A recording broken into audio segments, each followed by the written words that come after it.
Hello dear English learners, welcome to another English lesson. Today I am Priyanka Chaudhary. आज की video में मैं आपके साथ शेयर करने वाली हूँ 10 इंग्लिश idioms एंड phrases. ये इंग्लिश idioms एंड phrases जानना सभी के लिए ज़रूरी है. उन सभी लोगों के लिए जो अपनी इंग्लिश को नेक्स्ट लेवल पे ले जाना चाहते हैं. अगर आपको एडवांस इंग्लिश समझ नहीं आती वो इसलिए क्योंकि आपको idioms एंड phrases समझ नहीं आती, और अगर आप किसी कम्पिटिटिव एग्ज़ाम की प्रिपरेशन कर रहे हैं तब तो ये idioms एंड phrases लर्न करना बहुत ही ज़्यादा ज़रूरी हो जाता है. तो अगर आपके साथ ऐसा होता है कि आप ये idioms एंड phrases याद करते हैं और भूल जाते हैं, then you must watch this video till the end. After watching this video मैं आपसे पूछूंगी 3 idioms जिनकी मीनिंग आप मुझे खुद बताएंगे बिना चीटिंग किए. So are you guys ready to learn these idioms with me? Let's begin. Number 1, put the cart before the horse.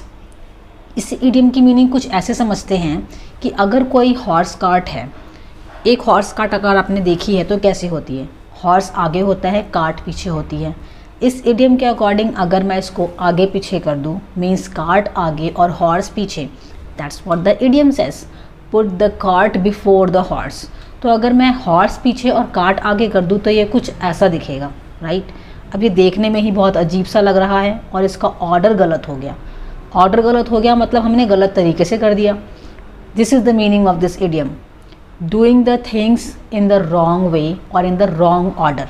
किसी भी काम को गलत तरीके से करना, this is the meaning. Well now let's practice this idiom in sentence. My friend is putting the cart before the horse by leaving her permanent job before getting new one. Next example. My brother always puts the cart before the horse by waking up late at night and sleeping all day long. A fish out of water. This is the next idiom. अगर किसी fish को हम पानी से बाहर निकाल दें तो वो बहुत अनकंफर्टेबल हो जाएगी, परेशान हो जाएगी. This is the meaning of this idiom. Uncomfortable feel करना, एक ऐसी सिचुएशन जिसकी वजह से आप अनकंफर्टेबल फील करते हैं. Now let's practice this idiom in sentence. I felt like fish out of water at my new school. My friend looked like a fish out of water at the party because he did not know anyone. And the third idiom I have for you is be born with a silver spoon in mouth. जन्म होते ही चांदी की चम्मच मुंह में डाल देना. ये पॉसिबल रिच फैमिली के लिए ही है. एक गरीब परिवार, एक गरीब फैमिली अपने बच्चे के मुंह में चांदी की चम्मच दे पाए, इतना आसान नहीं है. इसका मतलब ये कि चांदी की चम्मच एक अमीर परिवार ही अफोर्ड कर सकता है. So be born with a silver spoon in mouth का मीनिंग है born in a rich family, एक अमीर परिवार में जन्म लेना. अब इसको यूज़ कैसे करें, let's see. He does not need this job as much as I do. He is born with a silver spoon in his mouth. Next one. He has never worked hard for anything because he was born with a silver spoon in his mouth. Here is the next one. See eye to eye. It means, मान लीजिए आप किसी से eye contact करते हैं, आई to आई किसी को देखते हैं, तो ऐसा कब करते हैं? ऐसा तभी होता है जब आप उसकी बातों से अग्री होते हैं, सहमत होते हैं. So this is the meaning of this. Eye to eye means to agree, सहमत होना. तो जब आप कुछ ऐसा कहना चाहते हैं तब आप बोलेंगे see eye to eye. Let's practice this in sentence. My mom and I don't see eye to eye on politics, so we discuss other things. I didn't see eye to eye with my boss about my salary, so I quit. And the next one is carrot and stick. इसका मतलब ये, मान लीजिए कि आपके पास एक rabbit है, okay, और अगर आप वो रैबिट आपके हिसाब से काम करता है, आपके हिसाब से चलता है, आपके हिसाब से डिसिप्लिन फॉलो करता है, तो आप उसे इनाम के तौर पे कैरेट दे देते हैं. और अगर वो रैबिट आपके हिसाब से नहीं चलता, उल्टी हरकतें करता है, तो फिर आप उसके लिए उसे स्टिक से पीटते भी हैं, पनिश भी करते हैं. So this is the meaning of this idiom, reward and punishment. Carat and stick. Carrot as a reward and stick as a punishment. Now let's practice this in sentence.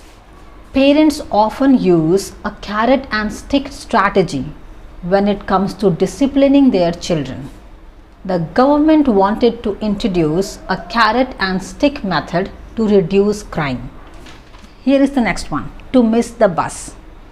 Now the meaning of this idiom कुछ ऐसे समझते हैं, मान लीजिए आपको जाना है interview पे and your interview is scheduled at 10 AM और बाई चांस आपसे किसी रीज़न से बस छूट जाती है तो आपका वो जॉब तो गया, राइट? आपका वो इंटरव्यू मिस हो गया, आपकी जॉब भी चली गई। इसका मतलब ये हुआ कि कोई बहुत ही इम्पॉर्टेंट अपॉर्चुनिटी का मिस हो जाना, अवसर खो देना। तो the meaning of to miss the bus is to lose the opportunity. अगर वो बस आपने टाइम पे पकड़ ली होती तो आप पहुंच जाते अपने इंटरव्यू पे टाइमिंग पे, राइट? तो टू मिस द बस का मतलब हुआ कि कोई अपॉर्चुनिटी, अवसर, मौका खो देना। She missed the bus when she didn't apply for the entrance exams this year. I wanted to buy concert tickets but I missed the bus. The concert is already sold out. Here is the next one, wet behind the ears. Wet behind the ears मतलब कान के पीछे कुछ गीला गीला होना। No no no, this is not the meaning. The meaning of this idiom कुछ ऐसे समझते हैं, मान लीजिए आपका बच्चा ज़िद करता है कि नहीं मुझे खुद नहाना है, मुझे खुद से नहाना है, खुद से कपड़े पहनने हैं, राइट? और आपने उसको जाने दिया। तो जब बच्चा खुद से नहाएगा, खुद से रेडी होगा तो क्या होगा?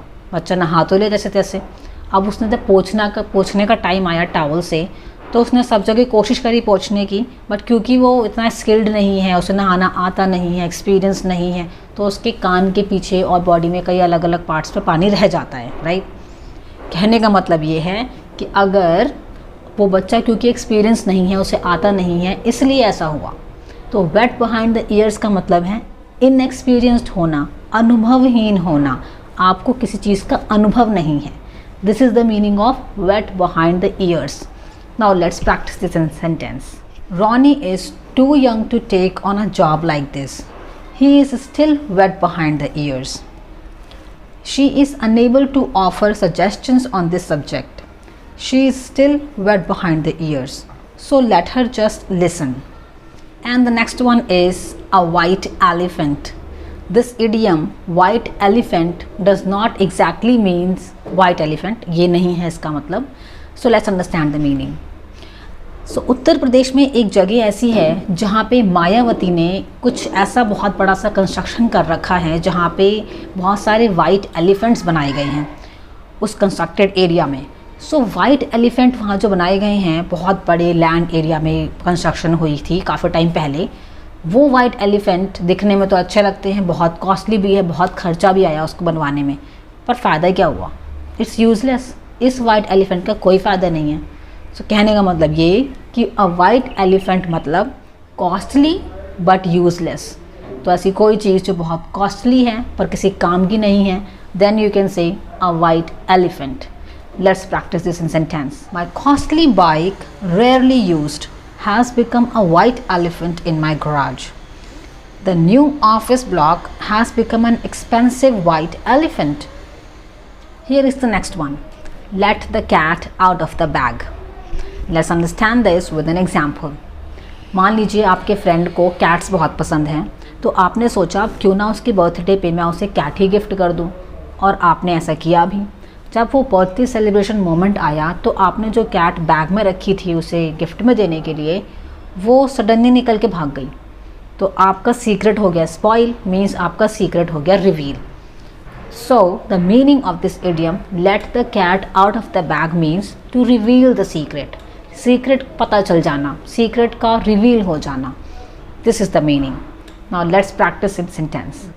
I am getting your father new golf clubs for his birthday, but please don't let the cat out of the bag. Next one. We were planning to bake a cake as a surprise for my mother's birthday, but my brother told my mother and let the cat out of the bag.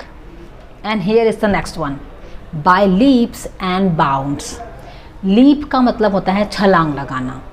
So imagine there is a frog, और frog छलांग लगा के एक जगह से दूसरी जगह बहुत तेज़ी से चला जाता है. So this is the meaning of this idiom, by leaps and bounds, rapid. Rapidly, बहुत तेज़ी से कुछ करना, बहुत तेज़ी से कुछ होना. So this is the meaning of by leaps and bounds. Let's have a look at the examples. Her English proficiency has improved by leaps and bounds. The profits of my company are increased by leaps and bounds. Now we have done learning 10 idioms and phrases. Now I'm going to share with you 2 extra, means 2 bonus idioms and phrases. This one is cock and bull story. Imagine मैं आपसे बोलूं कि एक time की बात है, एक cock and bull की आपस में लड़ाई हुई जिसमें कॉक जीत गया, तो आपको क्या यकीन होगा? आपको यही लगेगा ये थोड़ी सी अनबिलीवेबल सी स्टोरी है, मतलब हज़म नहीं हुई, यकीन नहीं हुआ. This is the meaning of this idiom, unbelievable story. एक ऐसी कहानी जिस पर आपको यकीन नहीं हो रहा. Now let's practice this in sentence. He told me some cock and bull story about having lost his money. The politicians always tell us a cock and bull story. I don't believe what they say. And here is the last idiom for you. Button your lip. अगर मैं अपने lips पे buttons लगा के सिल दूँ तो क्या मैं बोल पाऊँगी? नहीं, मैं हो जाऊँगी शांत. So this is the meaning of this idiom. To stop talking and stay calm. Let's have a look at the sentence. Just button up your lip about the surprised party. He didn't want to get into a fight, so he decided to button his lip. And that's it for today's video. Now we have just learned 12 English idioms and phrases. अब time है challenge accept करने का. अब मैं आपसे पूछूंगी 3 idioms और आप बताएंगे उसकी meaning. So the first one is a fish out of water. Second one is let the cat out of the bag. And the third one is wet behind ears. Now let me know the meaning of these 3 idioms in the comments below. Well, I hope you really enjoyed watching this video and learning as well. If you found this video useful, informative and engaging, give it a big thumbs up, subscribe to my channel and share this video with your friends and relatives. Thank you so much for joining me till the end. I will see you in the next video. Till then, bye bye. Take care.